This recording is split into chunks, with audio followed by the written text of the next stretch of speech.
saying thank you, Louise van Rhyn, for availing yourself for this interview. Just for our new audience, could you please explain your background? Who is Louise van Rhyn, and what do you do? And then we can start from there, basically. Okay.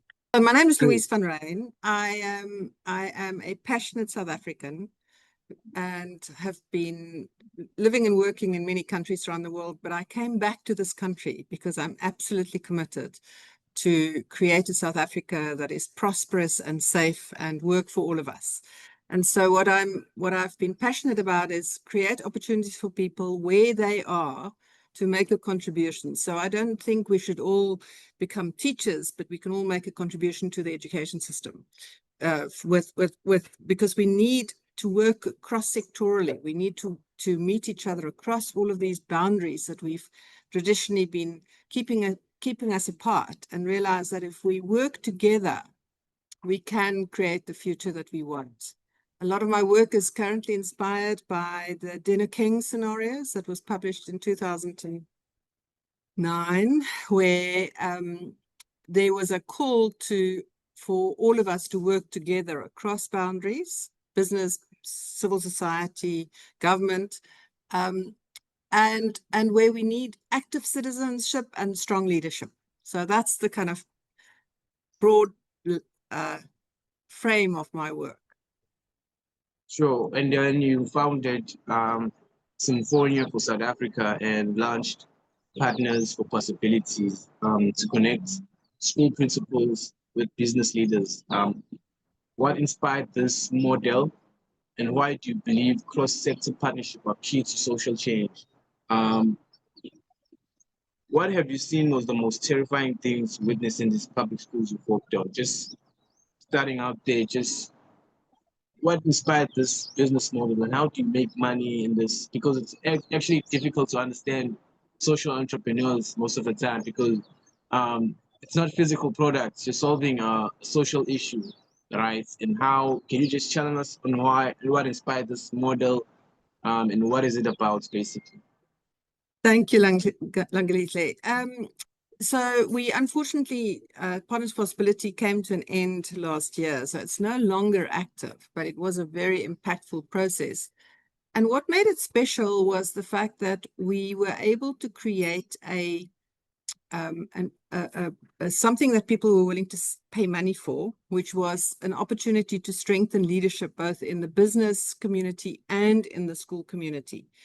So a company like, let's say, Old Mutual said, we want to strengthen the leadership capacity of our business leaders to learn how to lead in environments very different from their own, how to lead in environments where they don't have direct authority and control. And so I'm going to use Old Mutual as an example. They were one of the companies that contributed a lot, many others, Nedbank, FNB, a large number of organizations. But those companies could see that their business leaders being part of this program was going to be beneficial for the business leaders. So it's not just, I think one of the difficulties with traditional charities is that they're always asking money, but there's not clear, it's not clear for the organizations how will the organization benefit. So Partners for Possibility was very clearly beneficial for the organizations. And then these business leaders went into schools and learned so much about education, but also had the opportunity to make a real significant contribution to the education system by working with the school principals. So it's a unique process. There's been very few of these kind of cross-sector partnership processes around the world. And we won many awards because there was a real acknowledgement of how powerful it was as a concept, and then how impactful it was where these business leaders and principals were working together across the country. Yeah. Where's the money coming from? Because you're not doing this for free. I might guess it's a lot of work and it's a lot of phone calls. Where's the paycheck coming from? So this is the point, is that I always say to people who want to launch a social change initiative, that you need to know, where is the buyer? Where will the buyer be for this particular whatever service that you want to offer? And in our case, the buyer was often the CEO who knew that the organization had, it's good for the organization's brand to be seen to make a contribution to the social challenges in the country. But it's also very important for the organization that those leaders have real experience and understanding about the environment in which they operate. So, for example, a company who wants to be known for offering mobile services or, mobile phone solutions really need to understand the informal sector. So they need to be active in Khayelitsha and Soweto and Guguleto and Khayelitsha, Soweto. So and if that's not the case, then those business leaders are working on many assumptions that are informed by their experience of living in Sandton. So the CEOs knew that the CEOs needed to get their business leaders into these communities, people who didn't necessarily live there, but needed to understand that world in order to sell their products and develop their products. So for us, the buyer was often the CEO or the head of leadership development, who was looking for a different way to develop leaders than just send them off to business schools. And then every now and again, we had the CSI department got involved, because they could see the impact that this work was having in education. And that was how it was useful to have different potential buyers, potential people who could pay the bill.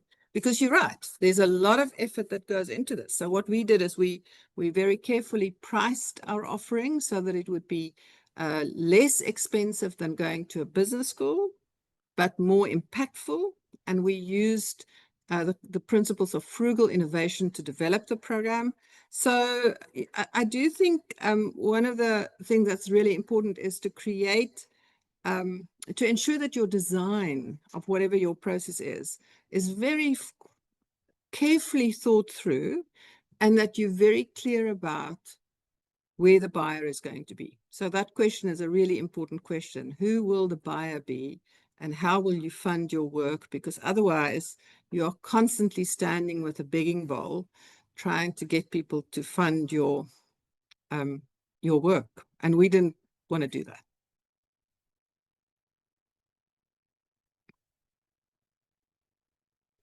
It's a very interesting concept. I want to basically understand, like, in terms of access of education or education in South Africa, because we went to, for sure, thousands of schools, public schools, to be exact. Do you still think there's a gap that has been filled post-apartheid, or Black South Africans are not using the resources that are available to advance in their careers, specifically because statistics tells you that, I'm not gonna be like racist, or but it's an interesting thing to think about when you're trying to analyze what's happening around your social background and what's happening, in the world. And to understand, like, just to continue what I was explaining, is that when you look at the statistics, it tells you that, the average Black South African earns, this amount of money, and in those workforces, there are not many CEOs in those big corporations. Is it the education system, or is it just the system has been put in place to put those in power to always make money with their families, to be exact, or is it just how the world works? So, Langalihle, we have to be honest about the fact that, white people are still in a very privileged position in South Africa, because most of the traditionally white schools, or the schools where well-resourced people go to, those schools work better. and they have better outcomes. So you know, if my children went to government schools, but very, very, very good government schools. And in those government schools, the school really functioned not just with the money that it got from government. The really important contributor in those schools was the fact that there were many, many, many parents, thousands of parents, who made a big financial contribution to those schools. And those parents could because they had the means to do that. So if you look at our school system at the moment, 20% of the schools produce really good outcomes. And if you go and look at why do we get the good outcomes from those schools, there are really three things that contribute to that. One is that those schools are better resourced. There's more money. There are lots and lots of people who make a contribution. So for example, my daughter was in La Rochelle in Nepal. In La Rochelle, to be on the school governing body is a very big thing. Everybody wants to be on the school governing body because it's good for your brand to be involved there. So there are people who are directors of companies, there are financial directors, there are human resources directors who are all serve on the school governing body. Now, in 80% of the schools in South Africa, the people who serve on the school governing body would be maybe an unemployed mother because she has time, or the security guard at the school, or not people with knowledge, skills, experience. So the human resources as well as the financial resources in the well-resourced schools is vastly different. I think something like 10% of the budget in these schools come from the government. 90% is from parents. Now, if the school is in an environment where the parents don't have that kind of money, then the school is perpetually on the verge of bankruptcy because they can't pay all their bills. And what then happens is that the schools in those under-resourced areas have 50, 60, 70 children in a classroom because there's just not enough human resources in that community to help them make sure that they have what they need to be successful. The second thing is in the well-resourced schools, the ratio between teachers and children in the classroom is different. So there are maybe at most 25 or 30 children in a classroom. In an under-resourced school, there's 50, 60 children in a classroom. But also these well-resourced schools are able to be more discerning around who they employ. So the teachers are typically better trained. And the teachers in the under-resourced community are usually not that well trained because, that maybe they didn't get a chance to go to university, or they did their education qualification through UNISA and they never had a chance to actually teach in a classroom.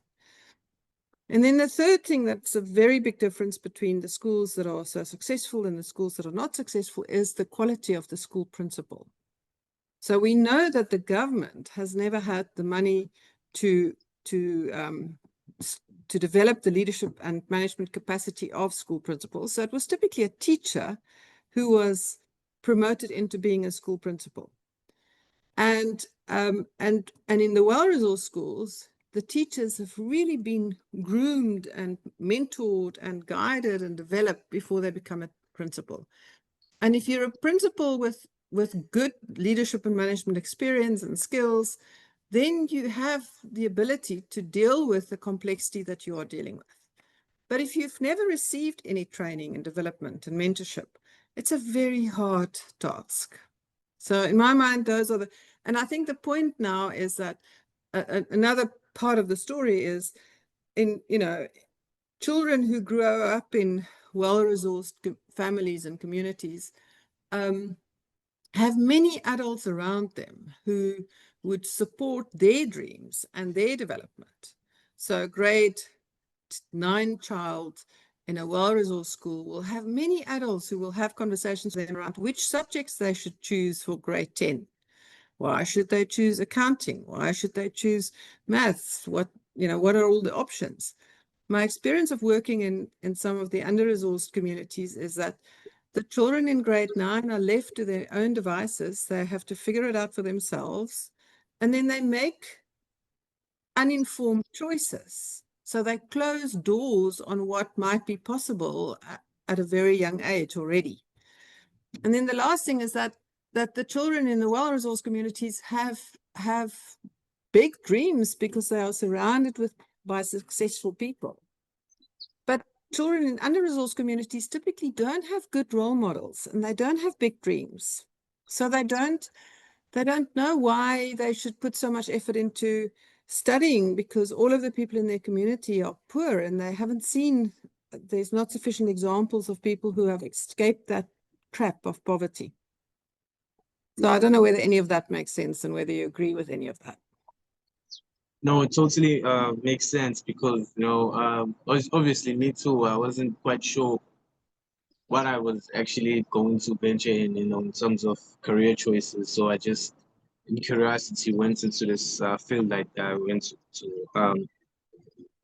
Totally makes sense from a kid coming from the public schools and stuff. I want to hear your thinking on NGOs. They seem to be benefiting more, especially in South Africa. We keep expecting transformation. I think NGOs are definitely going to be making money if they're in contact with the right people at the top, at the elite level, whether it's entrepreneurs, etc. Should we actually look at politics whilst at the same time it's seen as a joystick or a toy that the business elite use to play their capitalistic game? Because it seems to me that, I mean, I'm not sure you're running an NGO project. Is it an NGO? It's not an NGO. It's an NGO, No, yeah, so project. our organization was Symphonia for South Africa was registered as a not-for-profit organization, a not-for-profit company. Yes. But we ran it like a business because it was just we chose that because of the laws in South Africa with regard to tax, and it just made more sense. But if we were based in the UK, we would have been registered as a for-profit, and we would have been we would have qualified as a social enterprise. So there's a different kind of legislative framework for social enterprises in other countries. So South Africa is behind with regard to the social enterprise legal framework. But so I haven't had that experience of NGOs. We certainly, as an organization, were never in a situation where we got money because we were well connected. We had to work incredibly hard, and we had to work 3 times harder than any for-profit company to show impact and to demonstrate why it was worth people giving money to us. So, I mean, I think there's a lot of corruption. And I think when it's corrupt people who are leading or running a not-for-profit organization, then maybe they have ways of getting to, people at the top or in politically connected people. But my experience is that we have amazing people in the not-for-profit sector. They work incredibly hard. They argue for every penny that they get or every cent that they get, and they have to show impact, and they have to demonstrate why the work that they do is valuable to do. So it's a tough place to work. Yeah, sure. Definitely makes sense because, for someone who's in the outside space or field, you might say, because there's always going to be problems. It seems like there's always going to be like problems or stories in South Africa. So there's always space for an organization to ask for, whether it's blood donations, whether it's the wastage, recycling, etc. Yeah, but you have to remember that I mean, that's why we chose to have a solution that would be beneficial for the business to be participating in. So this leadership development part. If you just want to set up a not-for-profit and then go and ask for money, every organization who is being asked for money is asked by thousands of people. So the competition if they have 100 Rand to spend, then there's 1,000 people who all want that 100 Rand. So there's a massive competition for CSI money and for social impact money, which is why I feel we have to rather create solutions and services that businesses are willing to pay for. And that's why Partners Possibility. I mean, in the end, we were able to work in 2,000 schools, which meant that 2,000 school principals were funded to go through a leadership development program, which had a very clear outcome, and there was a service being delivered. It wasn't just give us money so that we can go and do good in the world. It was very measurable impact. Just closing off,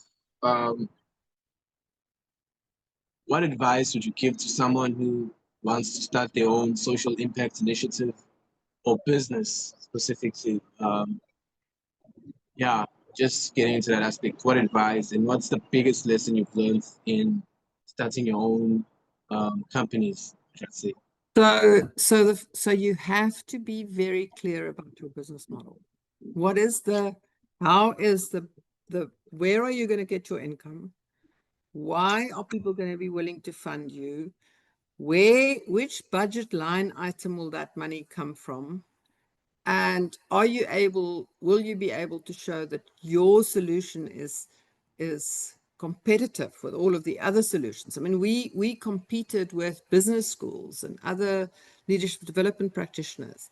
So you have to be clear about what does the competitive landscape look like for the service that you want to offer or the product that you want to offer, and on what basis are you going to be a better option to choose if typically with these things, they look at all of the options and then they make a decision. They have to evaluate all of the various options and choose which one to go for. So you need to be clear about why is your solution better than the other solutions? And then how will you show impact? What is your theory of change with regard to impact? And that requires you to think with other people who have been through this before. So the biggest lesson I've learned is, I wouldn't recommend that people go into social impact straight off the bat. I think go and be part of the commercial world, work in a large organization. I say to all young people, go and have a job first, get a job, learn how these organizations work. I only started my social enterprise at age 40, and I'm 60 this year. So, and I think this is almost in some ways a better chance to start it. So I really do think that people really need to learn the industry and the world in which they want to contribute to, so that they're clear. What are people willing to pay for? On what basis? What are the important success criteria? What are the impact measures? Those things are really important. And many people they have a story that says it's an easy area to go and get money. And it isn't. It really isn't. I worked harder when I ran a social enterprise than any other time in my life. It was more stressful. It was wonderfully, it was wonderful from a feeling of contribution perspective, but it was hard work. At that time, I had done a doctorate in large scale complex social change, so I had the necessary understanding of how the space works. So make sure that you understand the world you're getting into and where you're trying to make a contribution. Thank you so much, Louise van Rhyn. It's been an honor to have you on the platform. Thank you very much. I've loved this conversation.